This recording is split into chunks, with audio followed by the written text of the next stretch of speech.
अब जो 3 नास्तिक दर्शन है उनमें से एक बहुत प्रसिद्ध दर्शन है चार्वाक। वहां से हम बात शुरू करेंगे। और जब चार्वाक का नाम सुनते हैं, जैसे मैंने आपसे चार्वाक का, आप सब उत्साहित हो गए। उत्साहित क्यों हो गए? क्योंकि हम सब अंदर कहीं ना कहीं चार्वाक ही हैं। हम ऊपर से बौद्ध हो जाते हैं, ऊपर से हम वेदांती हो जाते हैं, ऊपर से कभी जैन हो जाते हैं, लेकिन अंदर से हम में से अधिकांश लोग जीवन के ठीक ठाक हिस्से में चार्वाक ही होते हैं। अपने चार्वाकपन को छिपाते रहते हैं, दबाते रहते हैं। वो भी जरूरी है, समाज में रहने की मर्यादाएं हैं, नियम हैं, उन सब का भी ध्यान रखना बहुत जरूरी है। लेकिन चार्वाक को सुन के मजा आता है। और जब मैं कहता हूं चार्वाक, तो चार्वाक को लेकर जो छवि बनी हुई है, हमें यह भी समझना है कि वो छवि उतनी ठीक है नहीं। जो चार्वाक की छवि बनी हुई है, वो छवि बनी हुई है इन 2 सूत्रों से। और ये 2 सूत्र जो हैं बहुत प्रसिद्ध सूत्र हैं, चार्वाकों के नाम से चलते हैं। पहला है यावत जीवेत सुखम जीवेत, जब तक जियो सुख से जियो। ऋणम कृत्वा घृतम पिबेत, ऋण लेकर, उधार लेकर भी पीना पड़े तो पियो, लेकिन घी पियो। हालांकि वो पीते कुछ और थे, लेकिन घी बोल रहे हैं यहां पर। घी पियो। भस्मीभूतस्य देहस्य, एक बार देह के भस्मीभूत जल जाने के बाद, पुनरागमनम कुतः, पुनः आगमनम कुतः, पुनः कहाँ आती है देह? शरीर फिर नहीं आता है। एक ही बार का जीवन है, उसी को भरपूर जीना है। और इस जीवन में खूब भोग करना है, सुख अर्जित करने हैं, जरूरी हो तो उधार लेके करने हैं, और मौज में रहना है, सुख से जीना है। ये पूरे भारतीय दर्शन में कोई दूसरा संप्रदाय नहीं कहता है। भारत के 9 स्कूल्स में से 8 कहते हैं कि जीवन का अंतिम उद्देश्य मोक्ष प्राप्त करना है। ये कहते हैं कि मोक्ष सिरफिरों का विचार है, कुछ नहीं रखा उसमें, सुख ही असली जीवन का ध्येय है, लक्ष्य है। इस वजह से इसकी आलोचना बहुत ज्यादा होती है। दूसरे में तो और खतरनाक तरीके से बोल रहा है। ये मदिरा पान के बारे में समर्थन कर रहा है। पीतवा पीतवा पुनः पीतवा, यावत पतते भूतले। पीते रहो पुनः पीतवा, फिर पीते रहो, यावत, जब तक कि, पतते, गिर पड़ो, भूतले, जमीन पर। पियो पियो फिर पियो, जब तक कि जमीन पर गिर ना पड़ो। और गिरने के बाद क्या करना है? उत्थायच पुनः पीत्वा। गिरने के बाद फिर हिम्मत समेट के उठना है। उत्थायच पुनः पीत्वा, उठो फिर पियो। क्यों? क्योंकि पुनर्जन्म न विद्यते। क्योंकि ऐसी कोई विद्या नहीं है, ऐसा कोई ज्ञान नहीं है जो दावा करता हो कि पुनर्जन्म होता है। यही जीवन है, यही काम करना है, पीना है, गिरना है, फिर उठना है, फिर पीना है, फिर गिरना है। अब इन श्लोकों से या इन सूत्रों से चार्वाक दर्शन की एक खास छवि बन गई है, बहुत नेगेटिव छवि है। ये भाव हमें पूरी परंपरा में दिखता है, ऐसा नहीं कि यहां दिखता है और केवल भारत में दिखता है, ऐसा नहीं है, पश्चिम में भी दिखता है। हर देश की परंपराओं में ऐसे भाव दिखते हैं। आधुनिक काल में भी अगर देखें तो मुझे 2 कवि ध्यान है, तो मैं उनकी कविता भी लिख के ले आया कि आप चाहें तो उसको एंजॉय कर सकते हैं। 1870s के आसपास एक बहुत प्रसिद्ध कवि हुए भारतेंदु हरिश्चंद्र। कवि क्या, लेखक ज्यादा थे, नाटक खूब लिखे उन्होंने, कई तरह की रचनाएं लिखी। उन्होंने एक नाटक लिखा भारत दुर्दशा, उसमें एक व्यंग्य गीत लिखा। उसमें मदिरा नाम का एक कैरेक्टर लोगों को समझा के बोलता है, मदवा पीले पागल जीवन बीत्यो जात। ब्रजभाषा में, शायद आप समझ पा रहे होंगे। मदवा पीले पागल जीवन बीत्यो जात, बिनु मद जगत सार कछु नाही, मान हमारी बात। इस जगत में मद के बिना कोई सार नहीं, हमारी बात मान ले। मदवा पीले पागल जीवन बीत रहा है। ये व्यंग्य में कह रहे हैं भारतेंदु, सीरियसली नहीं कह रहे हैं। ये कहना चाह रहे हैं कि भारत के लोग आमतौर पर इतने पीने के शौकीन हैं कि वो देश क्या समझेंगे। और एक कवि बहुत विख्यात हुए, हरिवंश राय बच्चन, आप जानते हो, उन्होंने पूरी किताब लिख दी मधुशाला। मधुशाला, वो खुद उसके पक्ष में कभी नहीं रहे। और दरअसल उस किताब में शराब जो मधु है उसका एक सांकेतिक अर्थ है, वो अध्यात्म का नशा ज्यादा है, पर दिखने में तो मधुशाला ही है। और उन्होंने ऐसी ऐसी बातें लिखी, जिसमें से एक बात तो यहां तक लिखी कि सांप्रदायिकता का समाधान करना हो, सबको पब में बिठा दो, सांप्रदायिक होंगे ही नहीं। मुसलमान और हिंदू 2 हैं, एक मगर उनका प्याला। वैसे अलग अलग हैं, प्याला एक ही है दोनों का। एक मगर उनका मदिरालय, एक मगर उनकी हाला। हाला मतलब शराब। दोनों रहते एक, न जब तक मंदिर मस्जिद में जाते। मंदिर मस्जिद जाते हैं तो अलग हो जाते हैं, उसके पहले एक ही हैं। बैर बढ़ाते मंदिर मस्जिद, मेल कराती मधुशाला।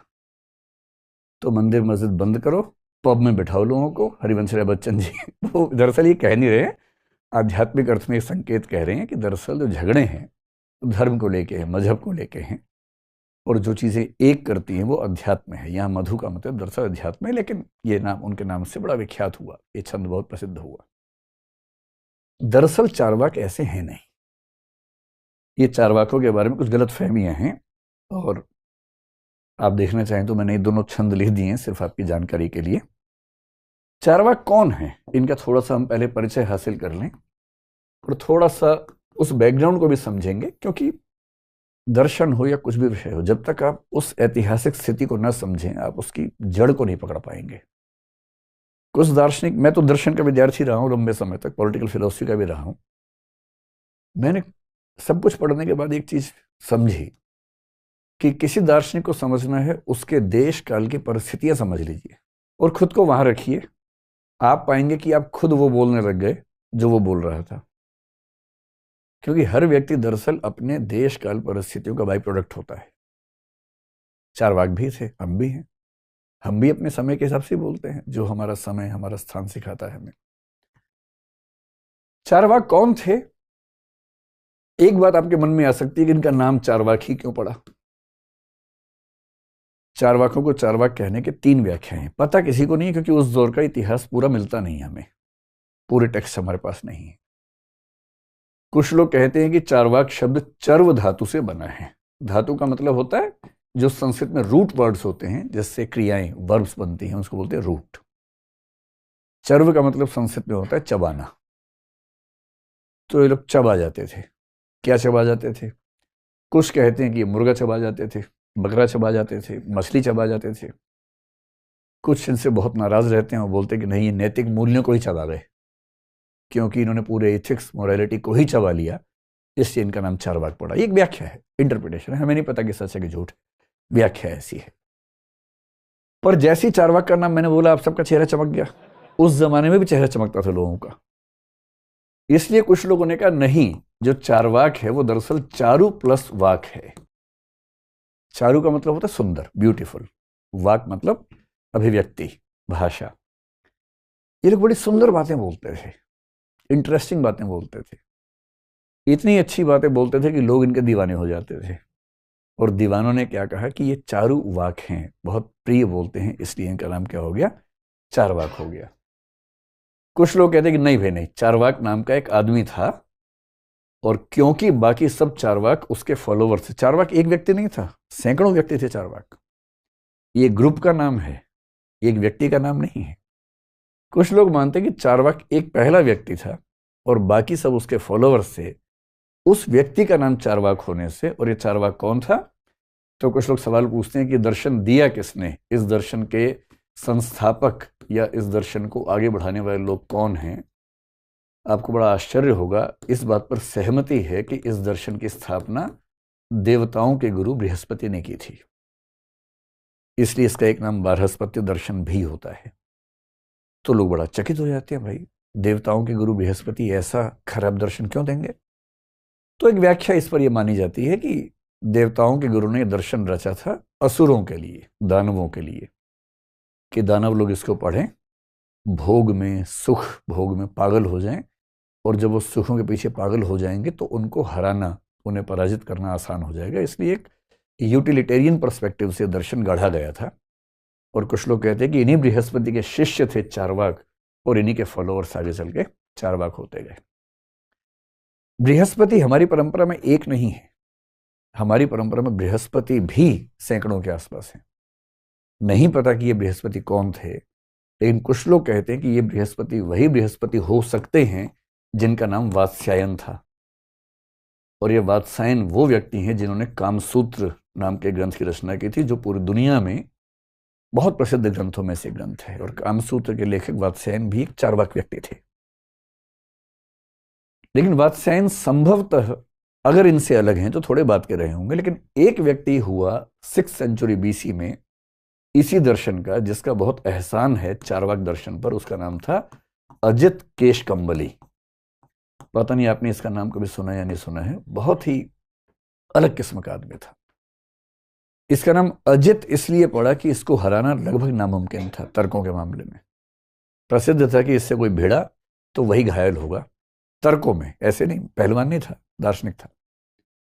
केश कंबली हमारी परंपरा में उन लोगों को बोलते हैं जो ह्यूमन हेयर से बने हुए कंबल पहनते हैं। इसमें थोड़ा सा मतभेद होता है कि ये व्यक्ति इस अर्थ में केश कंबली था या नहीं था, कई परंपराओं में तो मिलता है। मुझे थोड़ा सा डाउट है इस मामले में, क्योंकि आपको पता है कि जो केशों से कंबल बनता है वो क्यों पहना जाता है? एक गुण है तितिक्षा। तितिक्षा का मतलब होता है गर्मी सर्दी झेलने की ताकत। अगर आप अध्यात्म के रास्ते पे जाएंगे तो शंकराचार्य ने कहा कि तितिक्षा पहले देख लो अपने अंदर है कि नहीं है। बहुत गर्मी में भी आपको परेशानी ना हो, बहुत सर्दी भी आपको बेचैन ना करे, इस गुण को बोलते हैं तितिक्षा।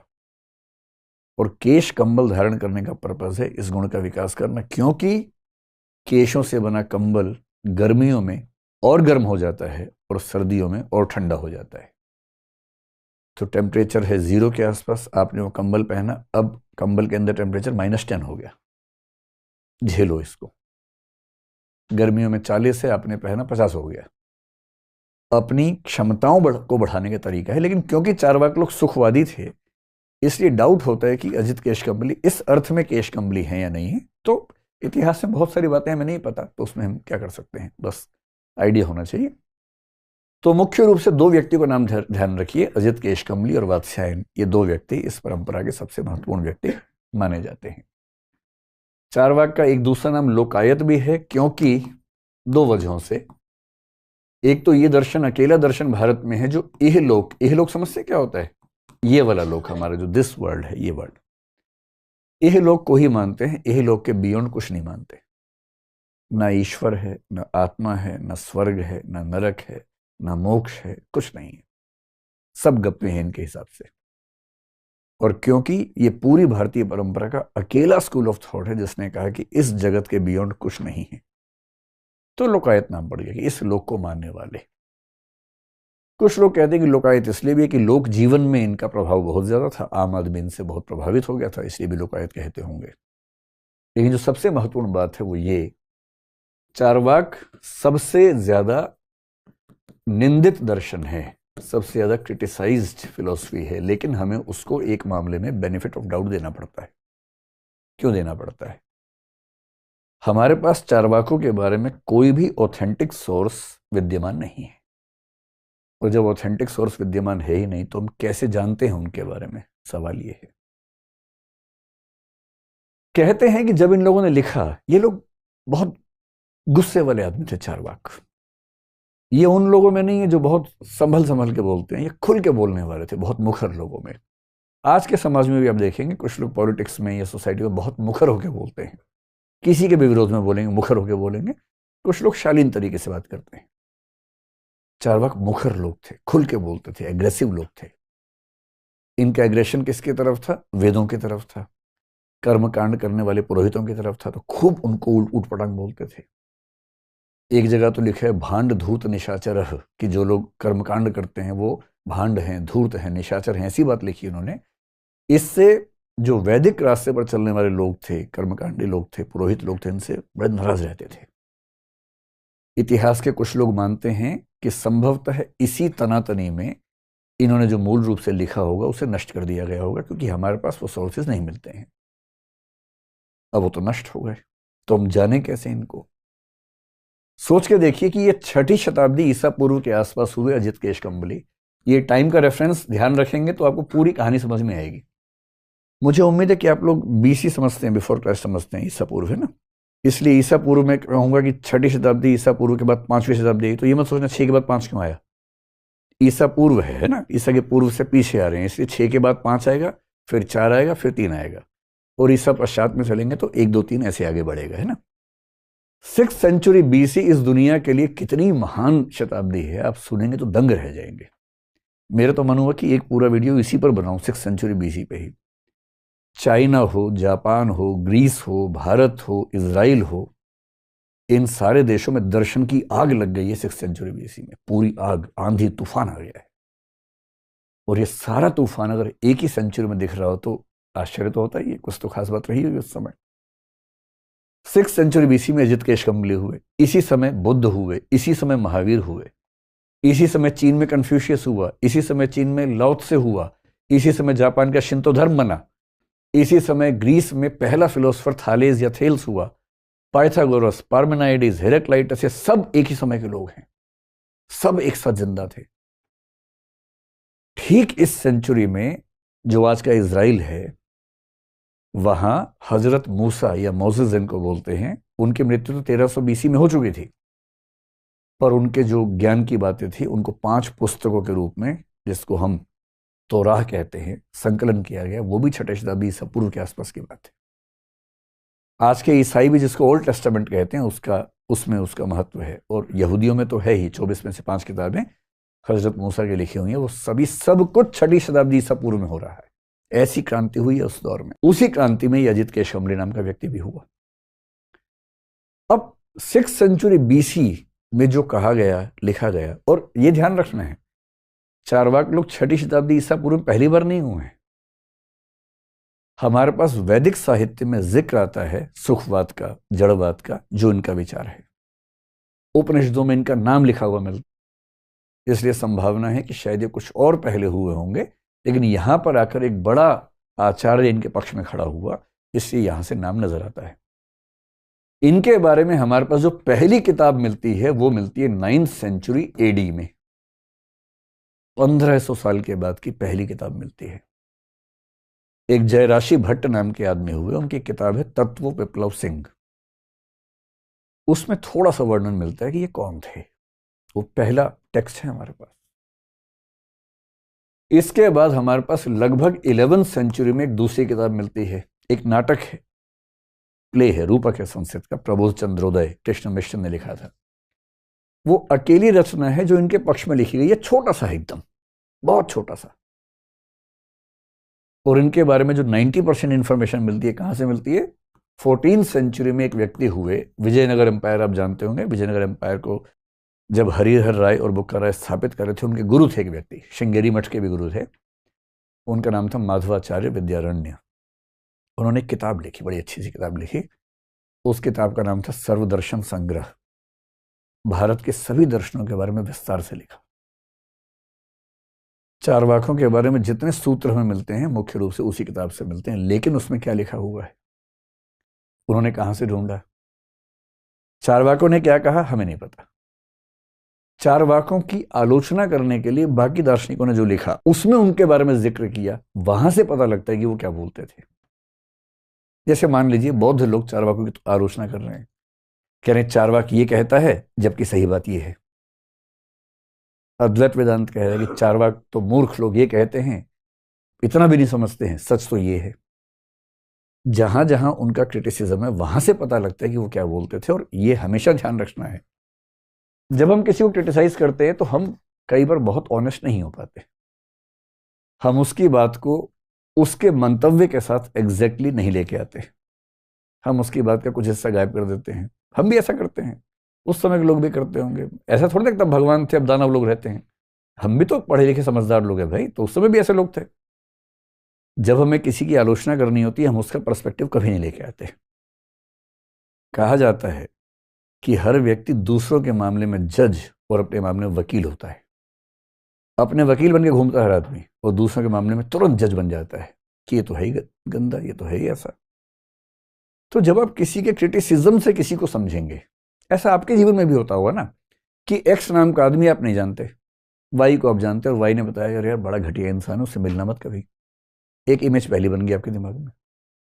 अब जीवन में पहली बार वो जब मिलेगा, उसको तो पता भी नहीं है, उसे कई महीने तो लग जाएंगे उस इमेज को ब्रेक करने में ही, तब जाके आप न्यूट्रल होकर उसके बारे में बात सोच पाएंगे। ये इनके साथ भी हुआ।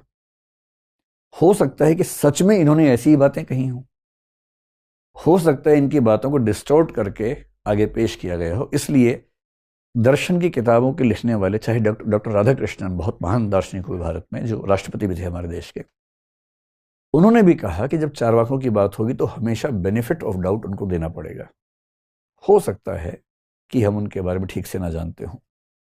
प्रोफेसर हिरियन्ना बहुत प्रसिद्ध आचार्य हुए, उन्होंने भी बात कही कि चारवाकों के मामले में हमेशा ध्यान रखना है कि हम उनके बारे में बहुत कम जानते हैं और गालियों के रूप में जानते हैं। ये ऐसी बात हुई कि किसी को कोई 4 गालियां दे रहा था, आपने वही नोट कर ली कि ये आदमी ऐसा है, और आप सबको बताते चल रहे कि ये आदमी ऐसा है, ऐसा है, ऐसा है, ऐसा है। 4 गालियां थी। ये क्या तरीका होगा जानने का? और इसलिए पहले से निष्कर्ष लेके नहीं चलेंगे, बल्कि हम सोचेंगे